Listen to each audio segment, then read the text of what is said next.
기도하겠습니다. 이 시간 귀한 말씀 듣겠습니다. 생명의 양식 되게 하시고 우리의 삶이 새롭게 거듭나는 놀라운 축복의 시간으로 함께하여 주옵소서. 예수님의 이름으로 기도 올리옵나이다. 아멘.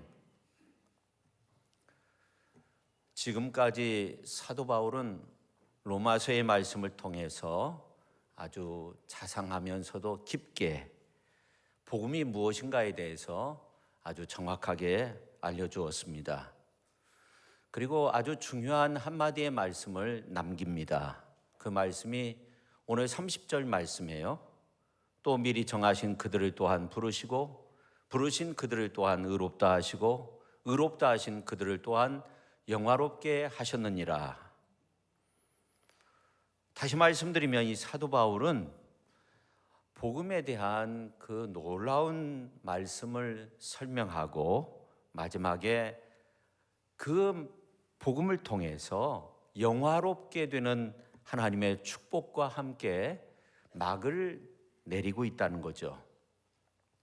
그리고 이어지는 오늘 이제 본문 말씀 31절에서 39절에 있는 말씀을 보면 지금까지 복음의 비밀을 다 밝히고 난 이 바울은 가슴에 끓어오르는 그 감격을 주체할 수가 없어요.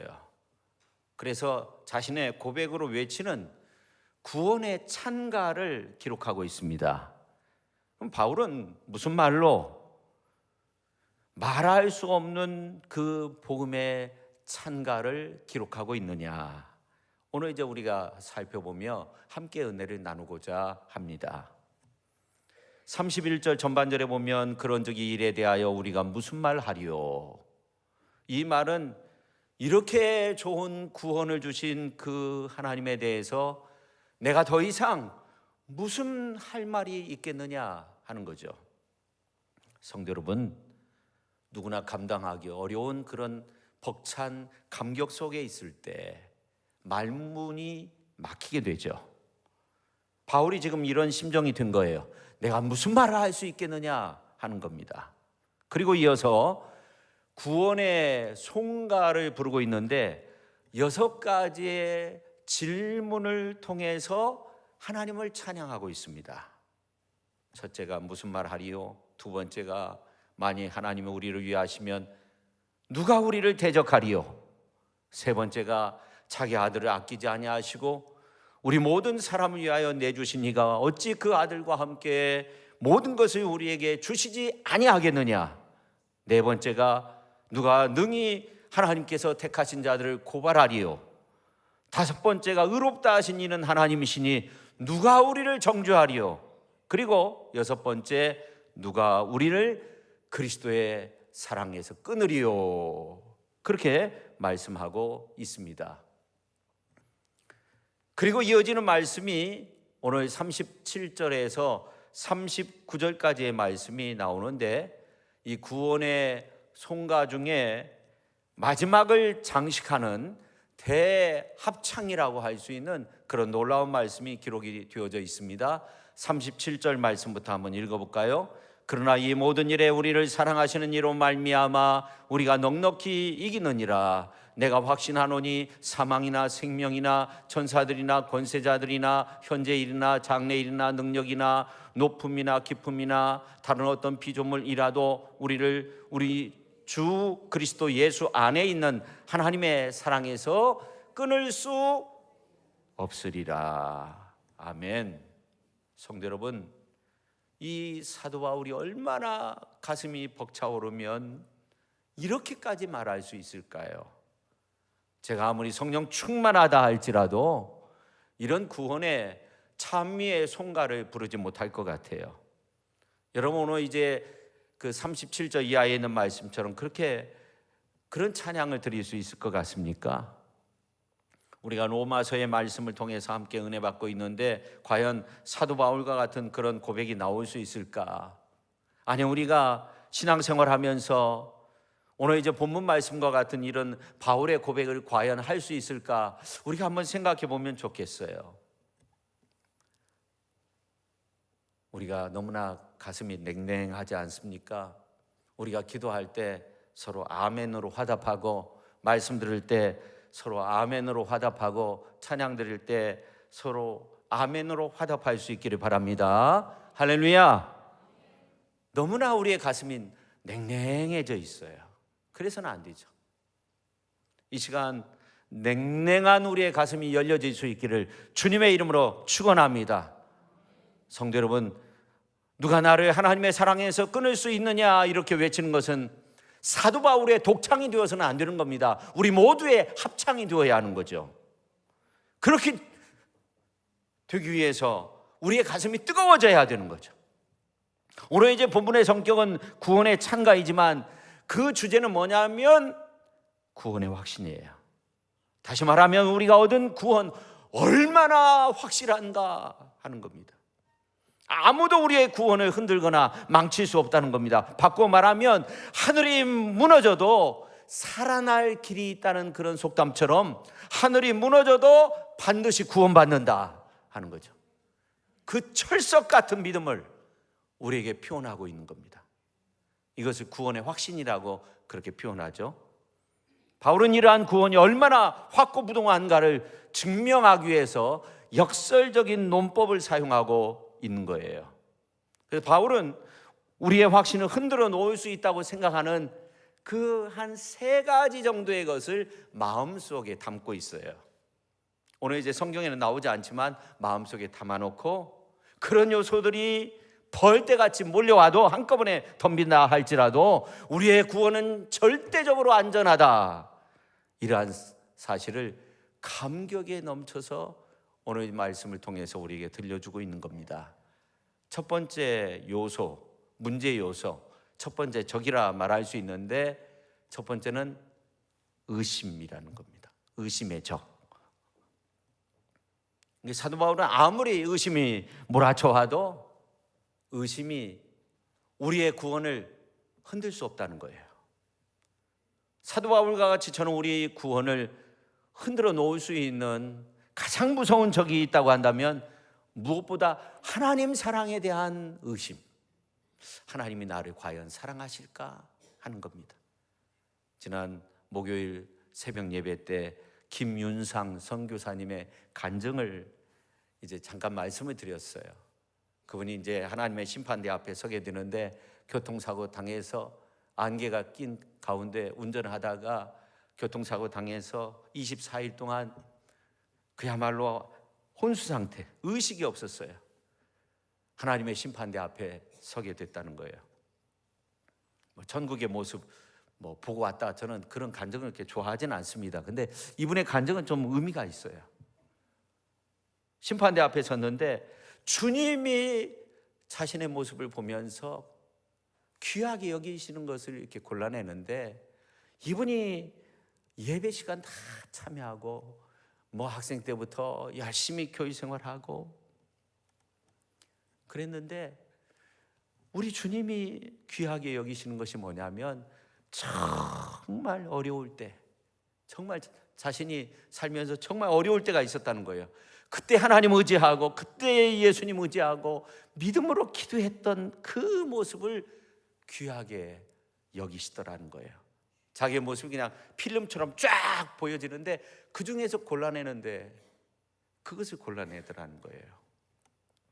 기쁘게 여기는 거죠. 그런데 우리 믿음을 흔들게 만드는 것이 우리에게 닥친 어려움이죠.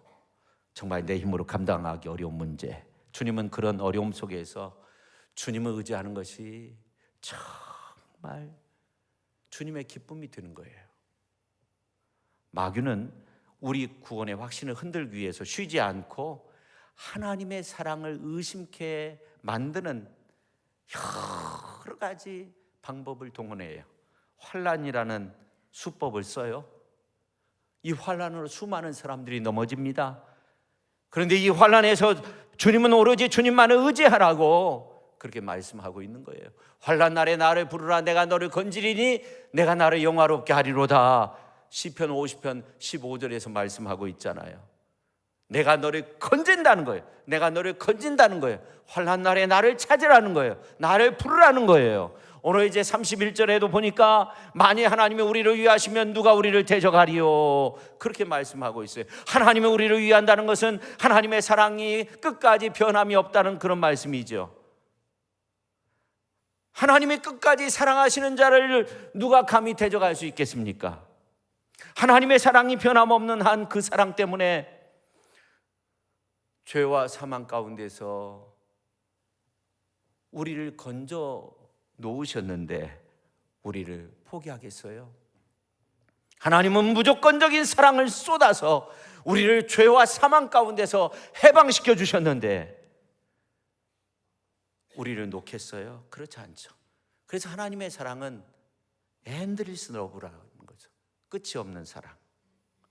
그러나 우리 인간들은 그 사랑을 믿지 못하는 구석이 있어요. 믿음 없어서도 그렇지만 하나님께서 과연 끝까지 나를 사랑해 주실까?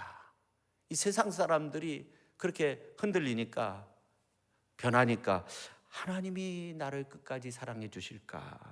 막연한 의심이 순간순간 몰려올 때가 있어요. 그러나 사도 바울은 오늘 말씀을 통해 우리가 빠져나올 수 없는 정도의 완벽한 논리를 가지고 마귀가 아무리 유혹해도 미혹해도 의심이 들도록 만들어도 하나님의 사랑은 의심할 수 없다 하는 거예요. 그럼 우리를 위하시는 하나님의 사랑의 진리는 그 영원 불변성을 어떻게 증명할 수 있겠어요? 사도 바울은 이런 놀라운 선언을 하고 있습니다. 오늘 32절 말씀 우리가 큰 소리로 한번 읽겠습니다. 자기 아들을 아끼지 아니하시고 우리 모든 사람을 위하여 내주신 이가 어찌 그 아들과 함께 모든 것을 우리에게 주시지 아니하겠느냐. 사도 바울은 만세전부터 우리를 아시고 정하시고 부르신 하나님의 말세가 돼서 우리를 구원하기 위해 하나밖에 없으신 독생자를 아끼지 않고 내어주신 그 사실을 들어서 그 사랑이 어떻게 변할 수 있겠느냐. 그 영원하신 주 예수님을 우리를 위해서 이 땅에 보내주시고 우리를 위해서 십자가에 못 박게 만드시고 고난받게 만드시고 그리고 죽은 지 3일 만에 부활하시고 승천하신 그 주님이 계신데, 그 귀한 주님을 내주신 그분이 어찌 우리를 놓겠느냐 하는 거죠. 어찌 그 아들과 함께 모든 것을 우리에게 주시지 않겠느냐, 그렇게 말씀하고 있어요. 성도 여러분, 우리에게 자꾸 의심이 몰려올 때 잠시 머리를 식히고요, 조금만 냉정해지면 어떤 일이 있어도 의심을 해서는 안 되는 것이 하나님의 사랑이구나, 하나님의 사랑을 의심할 수 없구나 하는 것을 느끼게 돼요. 금방 알 수 있어요. 모태신앙으로 자라서 예수님을 구주로 고백하고 신앙생활하던 어느 한 사람이 있었어요. 이분이 이제 간증의 글을 쓰다가 문득 이런 의문이 들었어요. 예수님이 정말 나의 주인이신가? 믿는 사람들은 정말 다 구원받는가? 성경을 펼쳐봤어요. 많은 기적 사건들이 있는데 이게 믿어지지 않는 거예요. 믿을 수 없는 사건들이 많이 있는 거예요. 그때부터 방황이 시작된 거예요. 주일날만 크리스찬이지 세상 사람들과 똑같이 살았어요. 주님이 진리임을 알았지만 마음속으로 인정하기가 싫었어요. 그러다가 결혼하고 자녀 키우면서 세상 속에서 파묻혀 살다가 어느 날 점점 자기의 마음속에 공허함이 가득히 몰려오는 것을 느끼게 되고 성경 말씀을 펼치게 되었고, 성경을 읽으면서 오늘 이제 성서주일인데 말씀을 읽으면서 자신이 방황했던 이유를 알게 되었습니다. 그것은 시편 80편 19절 말씀이었는데, 만군의 하나님 여호와여 우리를 돌이켜주시고 주의 얼굴의 광채를 우리에게 비추소서, 우리가 구원을 얻으리이다. 이 말씀을 묵상하다 내가 죄를 지었는데 내가 빛이신 예수님 앞으로 나아가는 것을 두려워했구나.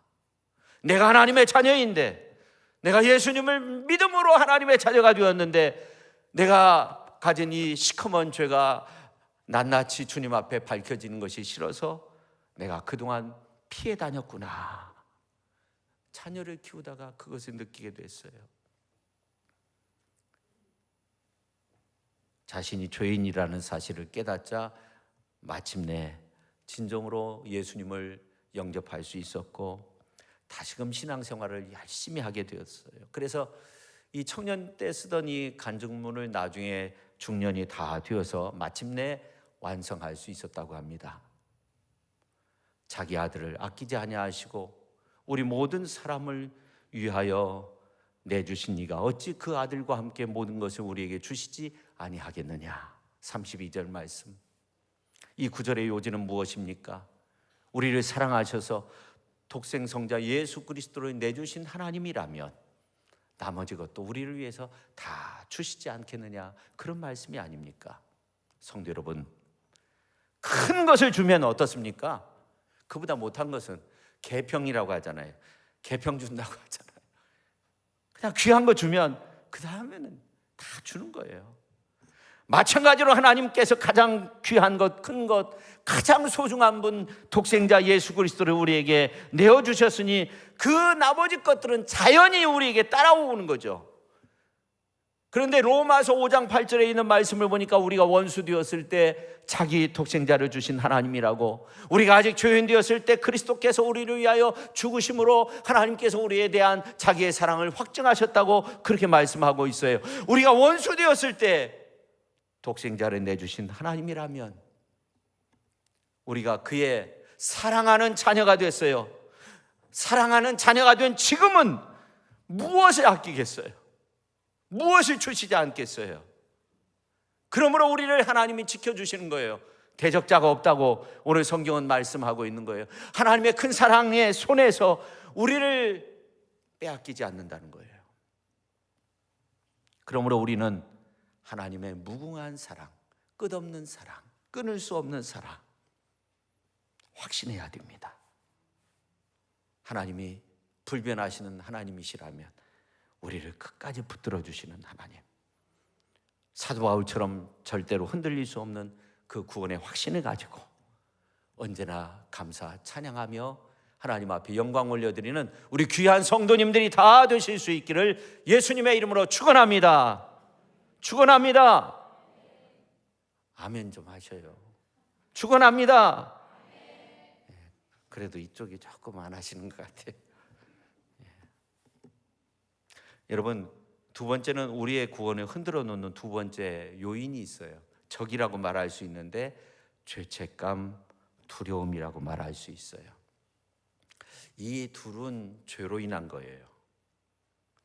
근데 이 바울은 이렇게 말합니다. 오늘 이제 33절 말씀 우리가 큰 소리로, 성경이라도 우리가 큰 소리로 한번 그렇게 크게 읽어보도록 하겠습니다. 33절, 누가 능히 하나님께서 택하신 자들을 고발하리요 의롭다 하신 이는 하나님이시니. 아멘. 하나님이 우리를 택하셨는데 누가 감히 우리를 보고 죄가 있느니 없느니 그렇게 따질 수 있겠느냐 하는 거예요. 하나님이 우리를 보고 의롭다 인정하시는데 누가 우리를 보고 죄인이라고 그렇게 공격할 수 있겠느냐 하는 겁니다. 누가 나를 고소하면 어쩌나 생각하는 그런 캥기는 마음이 있는 사람들은 어떤 사람들이에요? 뭔가 죄를 짓게 되면 캥기는 마음이 있어요. 먼 길을 이렇게 차를 타고 왔는데 그 카메라가 꼭 기억이 나요. 그렇잖아요. 아, 거기에 카메라가 있었나? 찍혔나? 일주일 동안 고민하게 되잖아요. 그렇잖아요. 죄가 있으면 죄책감이라는 게 따라다니는 거예요. 근데 마귀는 이러한 것들을 지렛대로 삼아가지고 이러고도 네가 구원받았어? 너에게 그런 위선이 세상 천지에 어디에 있어?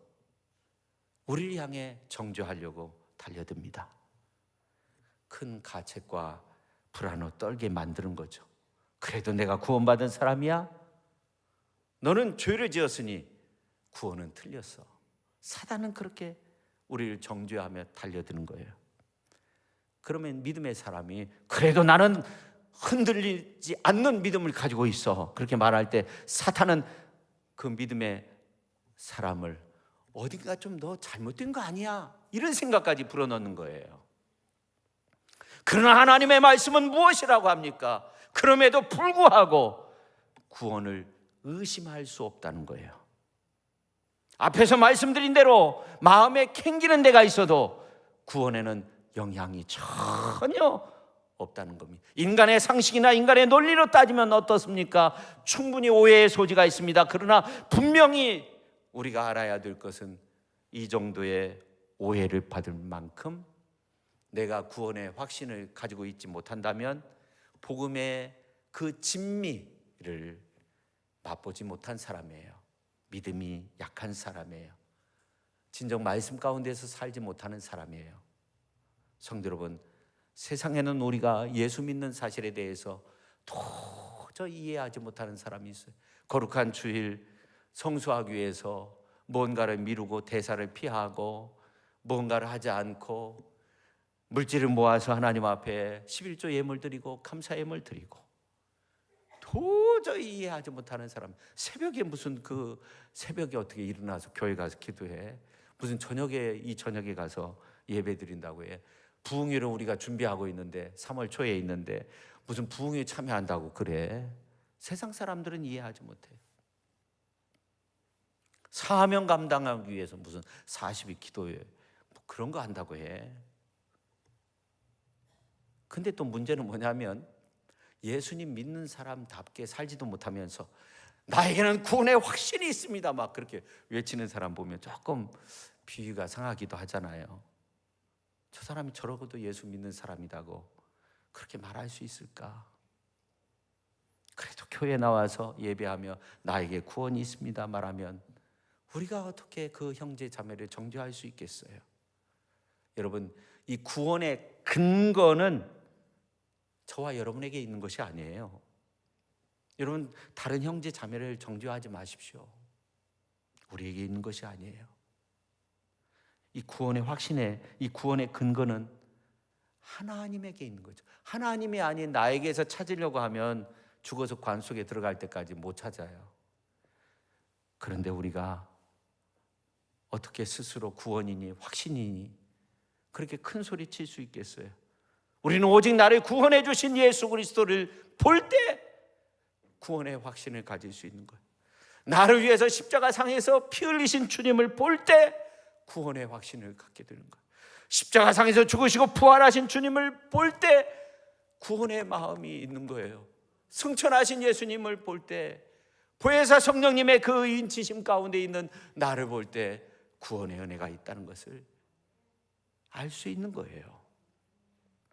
그래서 오늘 34절에 보면 이렇게 말씀하고 있어요. 자, 34절 큰 소리로 읽습니다. 누가 정죄하리요? 죽으실 뿐 아니라 다시 살아나신 이는 그리스도 예수시니 그는 하나님 우편에 계신 자요 우리를 위하여 간구하시는 자신이라. 아멘. 우리가 성경에 보니까 누가 정죄하리요 하면서 누구를 보라고 말씀하고 있습니까? 그리스도 예수시니 그렇게 말씀하고 있어요.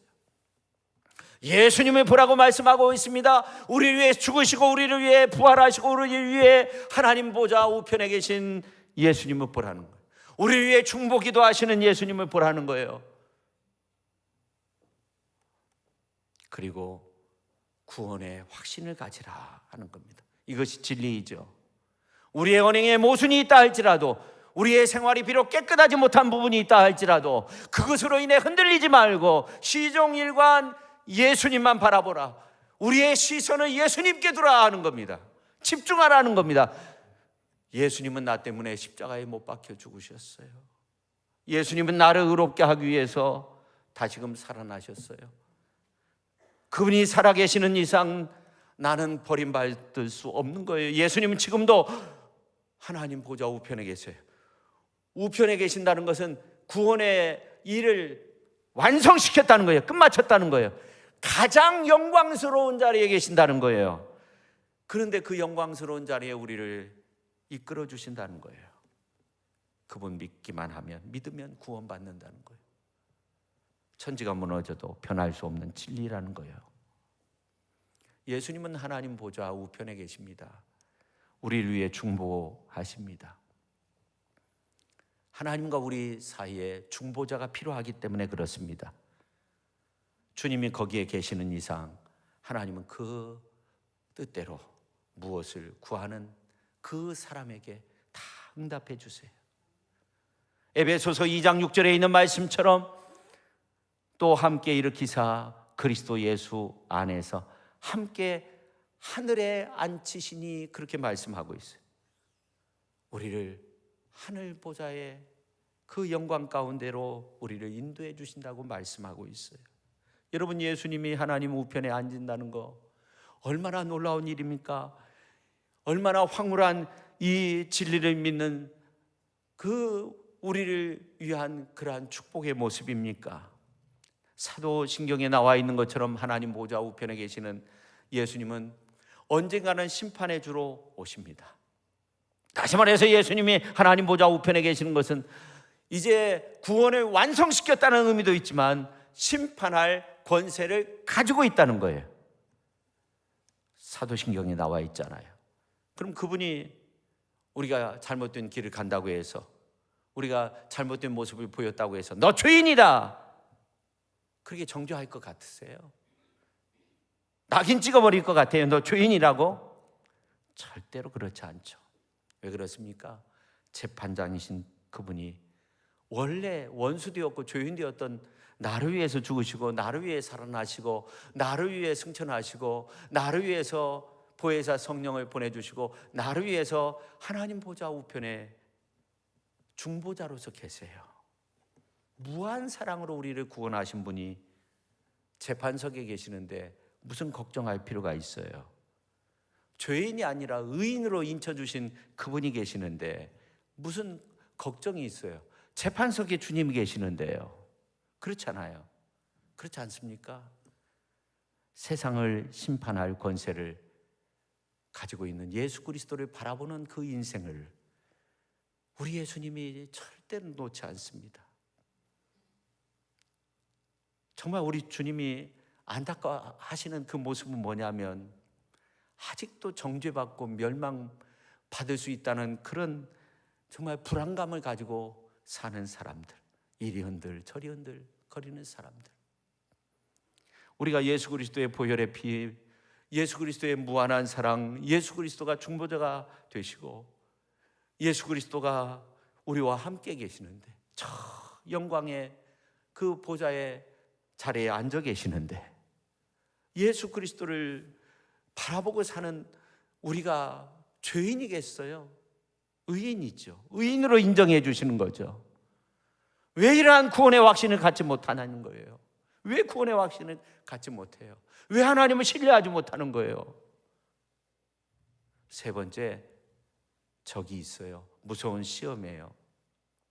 여러분, 오늘 35절 36절에 있는 말씀을 보면 무서운 시험이 다 나와 있어요. 환난, 곤고, 박해, 기근, 적신, 위험, 칼, 어느 것도 우리에게 두려움이 아닌 요소가 없어요. 우리에게 막 두려움을 주잖아요. 이 환난이라고 하는 것은 트리블룸이라고 하는 이 타작기를 가리키는 것인데, 무엇이냐면 도리깨, 우리가 콩 이렇게 두들길 때 어떻게 해요? 도리깨라는 게 있었잖아요. 그럼 막 두들기면 콩알이 전부 튀어나가잖아요. 환난이라고 하는 것은 성도들을 땅에 눕혀놓고 그렇게 도리깨로 내려치듯이 호되게 다룬다는 거예요. 곤고라는 건 정신적인 그러한 스트레스, 어떤 어려움을 말하는 거예요. 이것도 무서운 거예요. 박해라고 하는 것은 완전히 노골적인 거예요. 그냥 갖다 죽이는 거죠. 그 다음에 기근은 굶주림입니다. 적신은 헐벗음입니다. 로마의 크리스찬들의 그 삶의 터전은 이러한 것들이 짓밟고 있었어요. 사도 바울은 이러한 고난, 고통을 겪고 있었어요. 영적으로, 육신적으로, 정신적으로 시련 가운데 있었어요.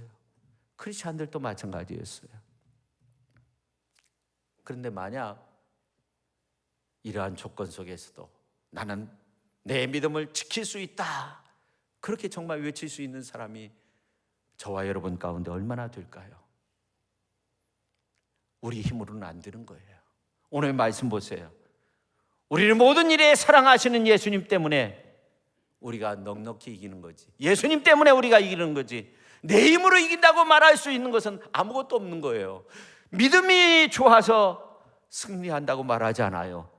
우리를 모든 일에 사랑하시는 그 예수님 때문에 우리가 죄인이고 우리가 부족하고 우리가 넘어지고 실수투성이고 우리가 할 수 없는 일도 많이 있지만 그러나 주님이 우리를 사랑하시기 때문에 우리가 이기고 또 이길 수 있는 겁니다.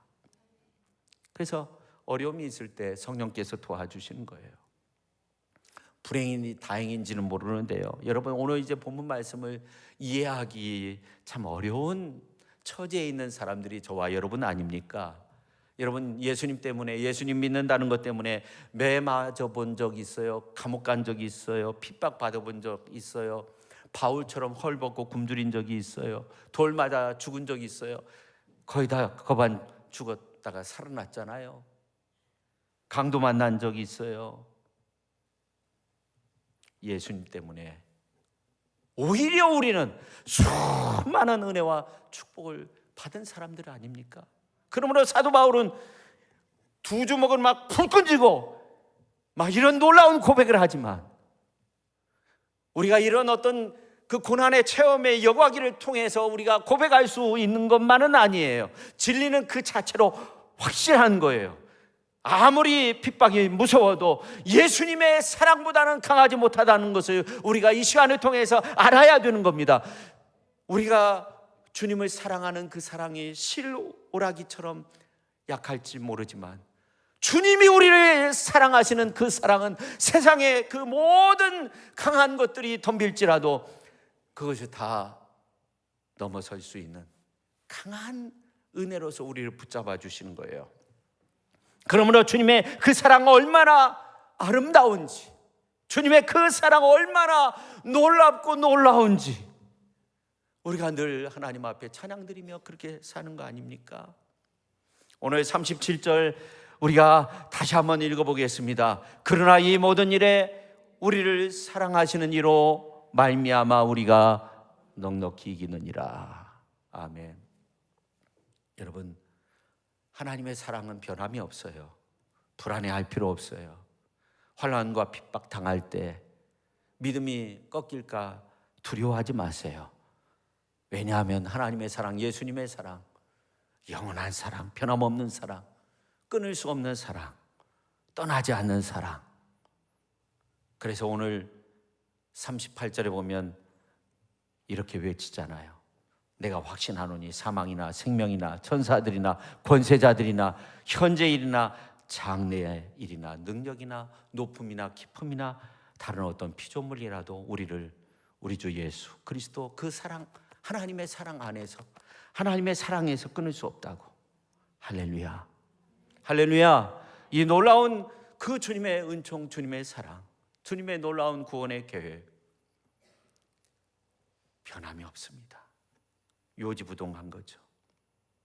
오늘 말씀 속에 우리의 기쁨이 있고 평안이 있는 줄로 믿으시기를 바랍니다. 우리의 행복이 있는 줄로 믿으시기를 바랍니다. 이 끊을 수 없는 사랑들 찬양하며 살아가실 수 있기를 바랍니다. 그 사랑을 받고 사는 우리는 행복한 사람들입니다. 그런 놀라운 은혜 가운데 살아가시는 저와 여러분 모두가 될 수 있기를 예수님의 이름으로 축원합니다. 찬송가 94장 같이 한번 부르시죠.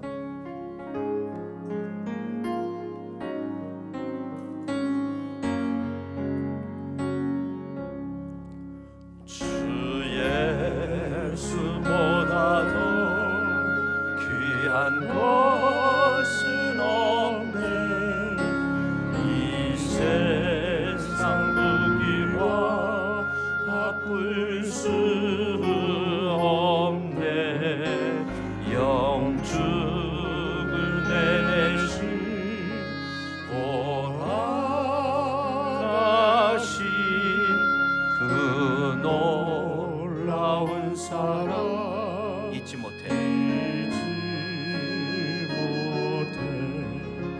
세상 즐거움 다 버리고 세상 자랑 다 버렸네. 주 예수보다 더 귀한 것은 없네 예수 밖에는 없네. 3절입니다. 주 예수보다 더 귀한 것은 없네 이세 행복과 바꿀 수 없네 유혹과 핍박이 몰려와도 주 섬기는 내 마음 변치 않아 세상 즐거움 다 버리고 세상 자랑 다 버렸네 주 예수보다 더 귀한 것은 없네 예수 밖에는. 세상 즐거움, 우리 성도님들만 한번 불러주세요. 세상 즐거움.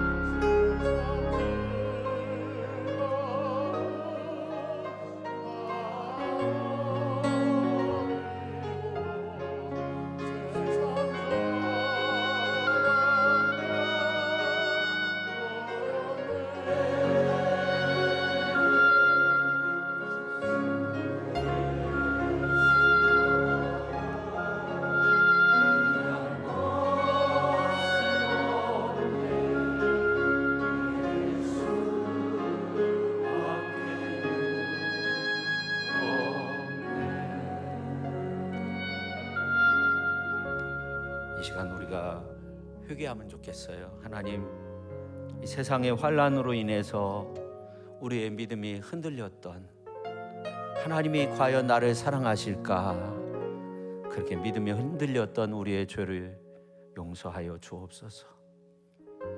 이제부터는 성령의 인치심 바 된 우리가 하나님의 구원의 은혜 속에 있음을 확신하고 변함없는 모습으로 주 예수님을 믿고 따르며 주의 영광 가운데 살아갈 수 있도록 우리의 손을 놓지 아니하시는 그 하나님의 능력이 우리 가운데 있음을 믿고 그 가운데 살아갈 수 있도록 해달라고 주여 한번 외치고 통성으로 기도합니다. 주여, 하나님 아버지, 저희들을 용서하여 주시옵소서. 주여, 회개합니다. 하나님 아버지, 환난 가운데, 역경 가운데, 어려움 속에 앞이 캄캄할 때 주님을 의지하지 못했습니다.